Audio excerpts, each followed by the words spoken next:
Kaliwat ka ng banat ang natatanggap ngayon ng phenomenal box office star na si Vice Ganda mula sa mga supporters ni dating Pangulong Rodrigo Duterte.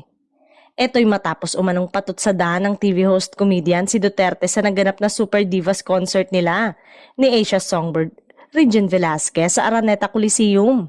May hirit din ang kapamilya superstar patungkol sa The Hague at ICC. Ginaya rin daw ng komedyante ang dating Pangulo sa pamamagitan ng malutong na pagmumura na pak sa audience. Pero kung ikinatuwa ng mga fans ni Vice ang kanyang paandar sa concert nila ni Regine, marami rin ang nabwisit at nabadtrip lalo na ang mga taga-suporta ni Duterte o mas kilala sa tawag na DDS. Sabi ng mga galit na DDS, hindi dapat ginagawang katatawanan o joke ang nangyayari ngayon sa dating Pangulo. Matakot daw sana si Vice sa karma dahil wala naman daw ginagawang masama sa kanya ang pamilya Duterte. Ang ilan ay pinapaboycott pa si Vice sa mga endorsement nito maging sa noontime show na It's Showtime.